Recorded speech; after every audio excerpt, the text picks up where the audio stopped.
कि आखिर ये क्या है अनुसूचित क्षेत्र और जनजाति क्षेत्रों का प्रशासन, administration of schedule and tribal area. तो पहले याद रखेंगे बच्चे कि इसके लिए जो प्रोविजन है वो किसमें है, संविधान की 5वीं एवं 6वीं, यहाँ पर याद रखिएगा संविधान की 5वीं एवं 6वीं अनुसूची में इसी के लिए क्या है बच्चे, प्रावधान है। ये बहुत इंपॉर्टेंट है हमारे कॉन्स्टिट्यूशन का जो 5 और 6 जो शेड्यूल है, क्लियर है। इसे हम इंग्लिश में क्या कहेंगे बच्चे, 5, 5th and 6th schedule, 5th and 6th schedule. तो इस बात को सभी बच्चे याद रखिएगा कि अनुसूचित और जनजाति क्षेत्रों का जो प्रशासन है वो हमारे कॉन्स्टिट्यूशन के 5वें और 6वें अनुसूची में दी गई है, 5th और 6th शेड्यूल में क्या है, दी गई है। अब समझना है कि आखिर क्या प्रोविजंस हैं। तो बच्चे एक बात याद रखना है कि ये क्षेत्र राज्य या यूटी में कहीं भी हो सकते हैं। फिर याद रखना है कि ये जो क्षेत्र है बच्चे, क्लियर है, ये क्षेत्र किसी राज्य, ये क्षेत्र किसी राज्य या किसी संघ शासित प्रदेश में भी हो सकते हैं, किसी संघ शासित प्रदेश में भी हो सकते हैं। पूरी बात समझ में आ गई। याद रखना ये क्षेत्र किसी राज्य में भी हो सकते हैं और किसी संघ शासित प्रदेश में भी हो सकते हैं। राज्य का मतलब बच्चे हम सीधे कहेंगे स्टेट, और यूटी आप समझते हैं यूनियन टेरिटरी। इसका मतलब है अनुसूचित और जनजाति क्षेत्र ये किसी स्टेट की भी खूबी हो सकती है और किसी यूटी संघ शासित प्रदेश में भी हो सकता है। और कहा यह है बच्चे कि संसद ने विधि बनाकर राष्ट्रपति को ये अधिकार दिया है। याद रखना, ये मैं आपको बहुत इंपॉर्टेंट बात अभी मैं बता रहा हूं कि संसद ने विधि बनाकर, ये बहुत इंपॉर्टेंट लाइन है, भूलिएगा नहीं बच्चे, कि संसद ने विधि बनाकर, विधि का मतलब क्या होता है, लॉ।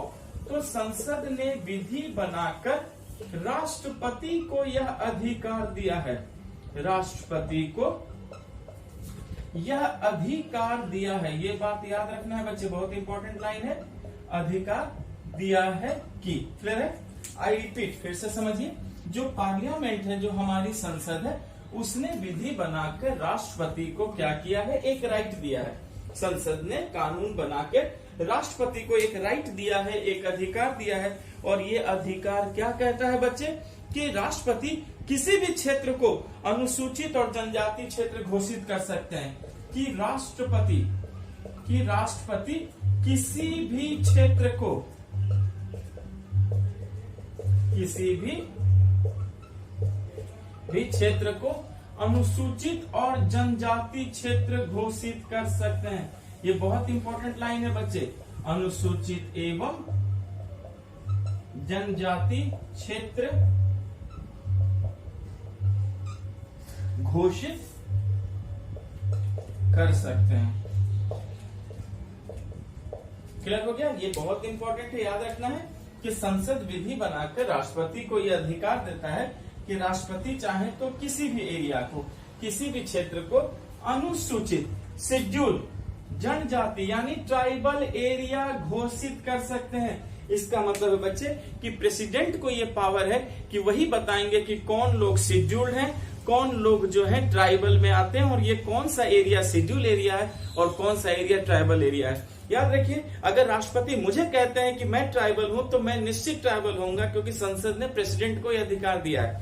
तो प्रेसिडेंट किसी भी एरिया को, शेड्यूल्ड एरिया, ट्राइबल एरिया, किसी भी कम्युनिटी को शेड्यूल कम्युनिटी या ट्राइबल कम्युनिटी घोषित कर सकते हैं।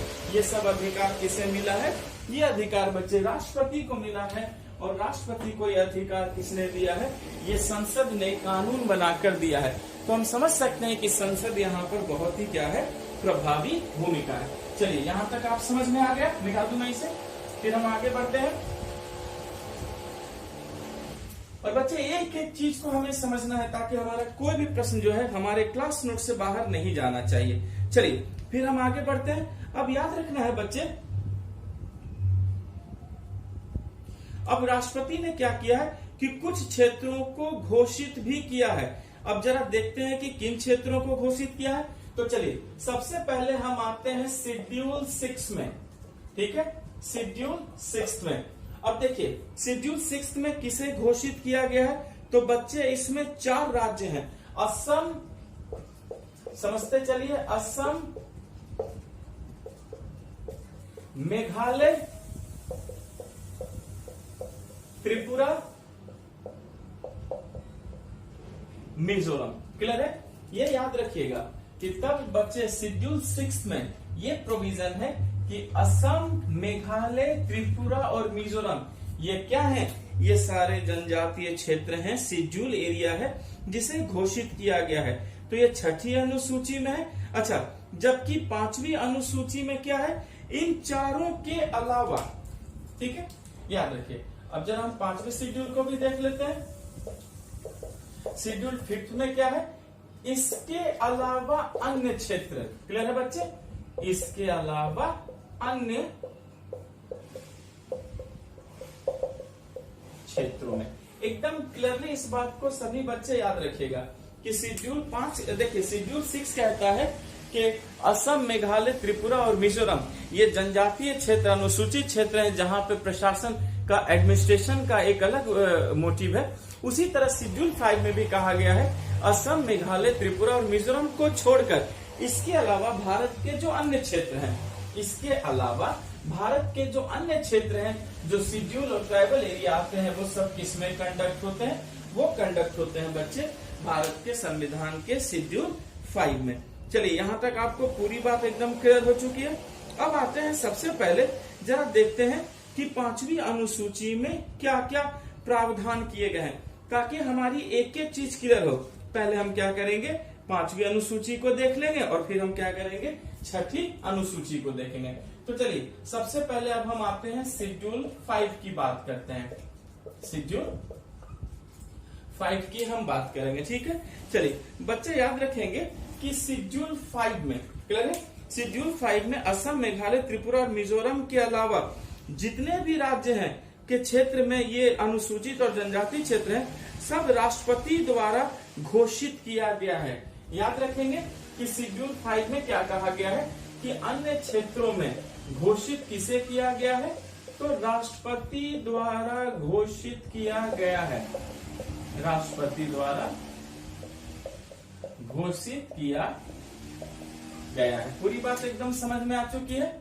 तो भूलना नहीं है कि 5वीं शेड्यूल में कहा जाता है कि असम, मेघालय, त्रिपुरा, मिजोरम को छोड़कर भारत के अन्य जो राज्य हैं, अन्य संघ शासित प्रदेश हैं, अगर उसे अनुसूचित शेड्यूल एरिया या उसे ट्राइबल एरिया अगर आपने घोषित किया है, तो वो सब किसके द्वारा घोषित किया गया है, वो ऑलरेडी राष्ट्रपति के द्वारा घोषित किया जा चुका है। और देखिए इसमें क्या कहा गया है, ठीक है। अब देखिए इसमें क्या ये कहा गया है कि संघ की कार्यपालिका का शक्ति का जो विस्तार है, इनके प्रशासन के निर्देश देने तक होगा। देखिए क्या कहा गया है, ये कहा गया है कि जो संघ की कार्यपालिका शक्ति है, ठीक है, एकदम समझते चलिए बच्चे, संघ की जो कार्यपालिका शक्ति है, मतलब के जो एग्जीक्यूटिव पावर है, ठीक है, संघ की कार्यपालिका शक्ति का विस्तार इन क्षेत्रों के प्रशासन के निर्देश तक होगा। प्रशासन के निर्देश तक होगा। निर्देश तक का मतलब है बच्चे डायरेक्शन तक होगा। क्लियर है? तो साफ कहा गया है शेड्यूल 5 में कि जो यूनियन है, भारत सरकार है, जो उसकी एग्जीक्यूटिव पावर है, उसका एक्सटेंशन, देखिए बच्चे, संघ की कार्यपालिका शक्ति का विस्तार यानी यूनियन की एग्जीक्यूटिव पावर का जो एक्सटेंशन है, वो इन क्षेत्रों के एडमिनिस्ट्रेशन के डायरेक्शन तक होगा। यानी संघ जो है बच्चे, भारत सरकार है, वो अपने एग्जीक्यूटिव पावर्स को यहाँ पर यूज करके यहाँ के एडमिनिस्ट्रेशन को डायरेक्शन देगा, यहाँ के प्रशासन को दिशा देगा कि किस तरीके से यहाँ का एडमिनिस्ट्रेशन चलाया जाएगा। क्लियर है? अच्छा, फिर याद रखेंगे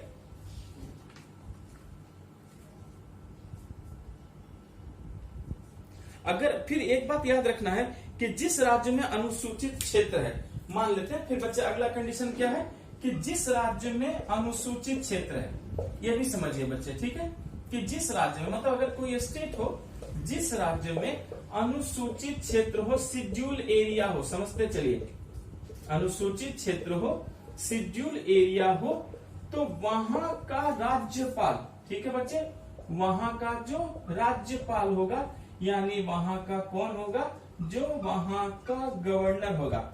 समझते चलिए कि मान लीजिए कि कोई राज्य है, क्लियर है, और उस राज्य में भी अनुसूचित क्षेत्र है, तो जो वहां का राज्यपाल होगा बच्चे, वहां का जो गवर्नर होगा वो क्या करेगा, राष्ट्रपति की अपेक्षा पर प्रशासन के संबंध में राष्ट्रपति को जानकारी देगा। वहां का राज्यपाल राष्ट्रपति की अपेक्षा पर, यानी राष्ट्रपति अगर चाहें, डिजायर करें, क्लियर है, राष्ट्रपति की अपेक्षा पर, क्लियर है बच्चे, राष्ट्रपति की अपेक्षा पर प्रशासन के संबंध में रिपोर्ट भी देगा, अपेक्षा पर प्रशासन के संबंध में रिपोर्ट देगा।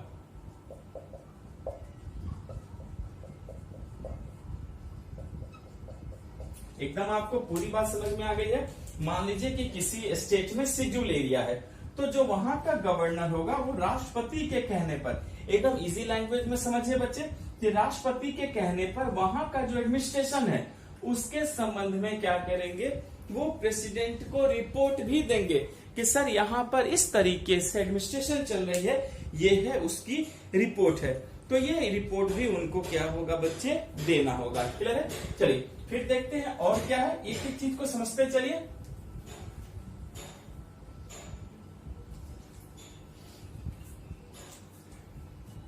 फिर है बच्चे कि यहाँ ऐसे एरिया के कल्याण और उन्नति के विषय पे सलाह भी देना होगा। क्लियर है? याद रखना है।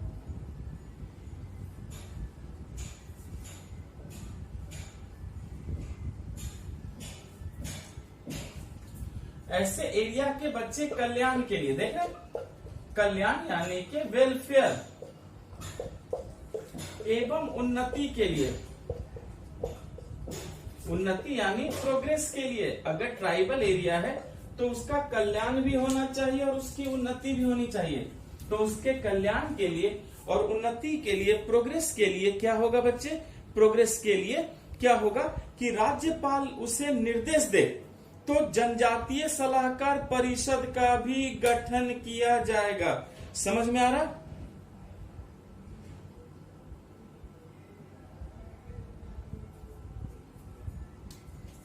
के लिए जनजातीय सलाहकार परिषद बनेगी, के लिए जनजातीय सलाहकार परिषद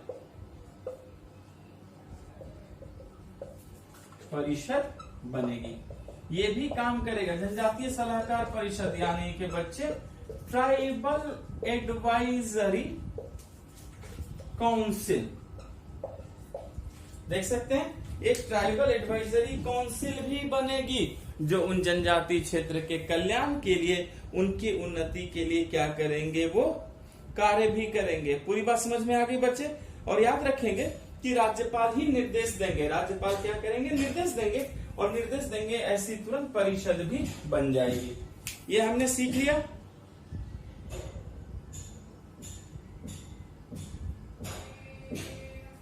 फिर क्या है बच्चे, तो मिटा दो, फिर समझते हैं।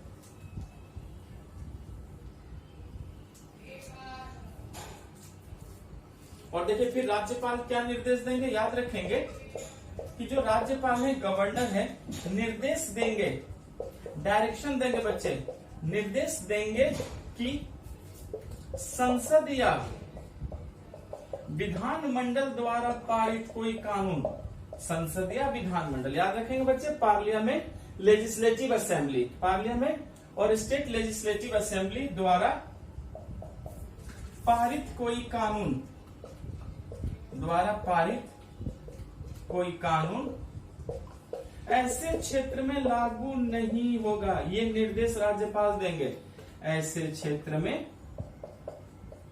लागू नहीं होगा या बदल कर लगेगा, या बदल कर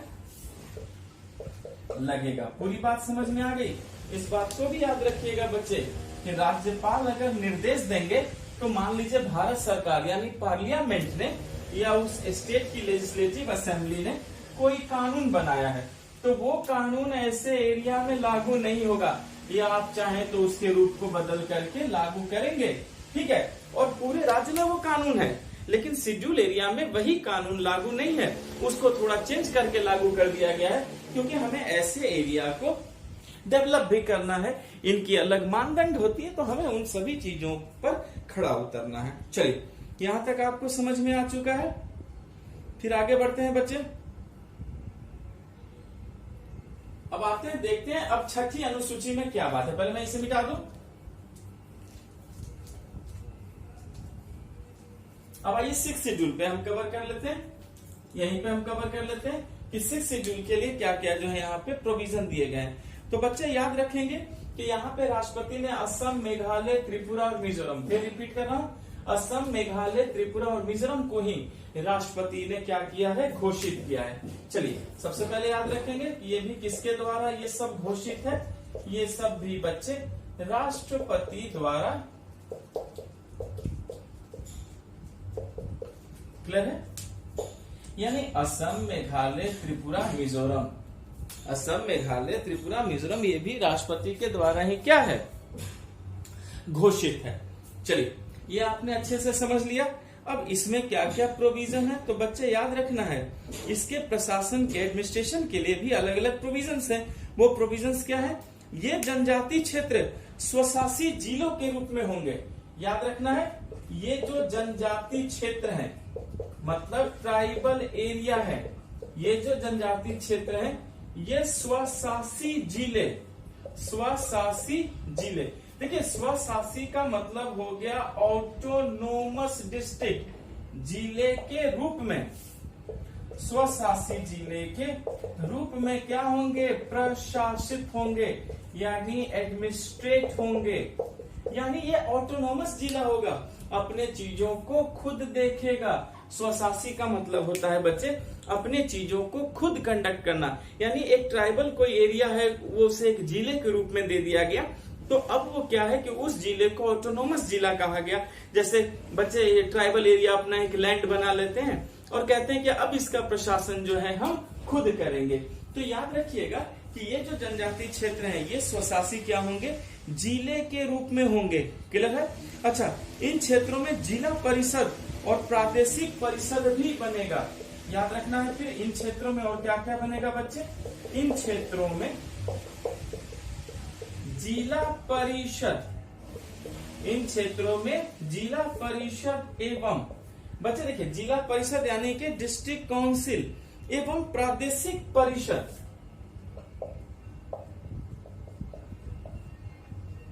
एवं प्रादेशिक परिषद बनेगा। क्लियर है। आप इसे कहते हैं डिस्ट्रिक्ट काउंसिल, और रीजनल काउंसिल भी बनेंगे इस एरिया में, रीजनल काउंसिल। तो आपने देखा कि पहले ये जो जनजाति क्षेत्र हैं, एक ऑटोनोमस जिला यानी स्वशासी जिले के रूप में होंगे, अपना खुद देखेंगे शासन, प्रशासन खुद देखेंगे। फिर इन क्षेत्रों में ही जिला परिषद, डिस्ट्रिक्ट काउंसिल भी बन रही है, और प्रादेशिक परिषद, रीजनल काउंसिल भी बनेगा। क्लियर है। और ये दोनों सेपरेट होंगे। याद रखना है बच्चे कि ये दोनों अलग बॉडीज होंगी। आप ये मत सोचिएगा कि ये दोनों एक बॉडीज हैं। ये दोनों क्या हैं, अपने में अलग अलग बॉडीज हैं, इनके अलग अलग काम है। जिला परिषद, डिस्ट्रिक्ट काउंसिल अपना काम करेगा, और प्रादेशिक परिषद अलग है, वो अपना अलग रूप से काम करेगा। यहाँ आपको क्लियर हो चुका है। ठीक है। अच्छा, एक चीज याद रखिएगा कि राज्यपाल इन दोनों को, देखना बच्चे, राज्यपाल इन दोनों को कुछ मामलों में अपराध के विचारण की शक्ति भी देगा। इस बात को याद रखिएगा कि राज्यपाल जो है बच्चे इन दोनों को, ठीक है, दोनों को कुछ मामलों में, दोनों को कुछ मामलों में अपराध यानी जो क्राइम हो जाता है बच्चे, अपराध के विचारण मतलब उसके बारे में सोचने समझने की शक्ति भी देगा, शक्ति भी देगा। समझ में आया? ये बात को नहीं भूलना है कि जिला परिषद और प्रादेशिक परिषद को कुछ वाद या अपराध में विचारण की शक्ति भी मिलेगी। पर ये विचारण की शक्ति मतलब ये विचारण की शक्ति उन्हें कौन देगा? तो सभी बच्चे याद रखेंगे, ये राज्यपाल द्वारा मिलेगी, गवर्नर के द्वारा मिलेगी। ये बहुत इंपॉर्टेंट है कि राज्यपाल क्या करता है, इन दोनों को कुछ मामलों में अपराध के विचारण की शक्ति भी देगा। अगर कोई क्राइम हुआ है उस जिले में तो उस क्राइम को सजा देना, न्याय करना, उसको विचार करना, उसके बारे में व्यूज, थॉट्स बनाना, इन सब की शक्ति भी राज्यपाल दे सकता है जिला परिषद को या प्रादेशिक परिषद को, क्योंकि ये शेड्यूल एरिया है, इनके अपने एक प्रशासन का तरीका है बच्चे, इसलिए इनको इतना ज्यादा अधिकार या इतनी ज्यादा क्या है, शक्तियां दी गई है। क्लियर है? अच्छा, फिर याद रखिएगा इन दोनों को भू राजस्व का यानी जो लैंड रेवेन्यू है उसको भी डील करने की शक्ति है। जरा देखिएगा और इन दोनों को क्या शक्ति है, मैं यहीं पर आपको फिर से बता देता हूं। ठीक है, फिर बच्चे याद रखिएगा कि ये जो दोनों हैं, दोनों को भू राजस्व यानी कि लैंड रेवेन्यू, राजस्व के संग्रह यानी कि कलेक्शन। देख रहे हैं, इनको इतना पावर है कि आप लैंड रेवेन्यू का क्या कर सकते हैं, संग्रह कर सकते हैं और करों को भी लगा सकते हैं। देख रहे हैं, यानी संग्रह कर सकते हैं, कलेक्शन कर सकते हैं, निर्धारण कर सकते हैं, फिक्स कर सकते हैं। और बच्चे देखिए, लैंड रेवेन्यू भू राजस्व का संग्रह भी कीजिए, निर्धारण भी कीजिए और कर भी लगा सकते हैं। देख रहे हैं, इतना पावर है इन्हें। विशेष करों को लगाने की शक्ति भी है, लगाने की शक्ति भी है। ये सब कॉन्स्टिट्यूशन ने इन दोनों को दे रखा है। तो भूलिएगा नहीं कि जिला परिषद और प्रादेशिक परिषद को भू राजस्व के संग्रह कीजिए, निर्धारण भी कीजिए और विशेष टैक्स को लगाने की भी शक्ति है। तो बच्चे इस तरीके से आप देख सकते हैं कि शेड्यूल 6 ने इन्हें कितना पावर दे रखा है। यहाँ आपको पूरी बात समझ में आ चुकी है। चलिए बच्चे, हमने अब यहाँ पर अनुसूचित और जनजाति क्षेत्रों का जो भी प्रशासन था उसे हमने बखूबी सीख लिया। अब हम चलते हैं अपने अगले चैप्टर की ओर।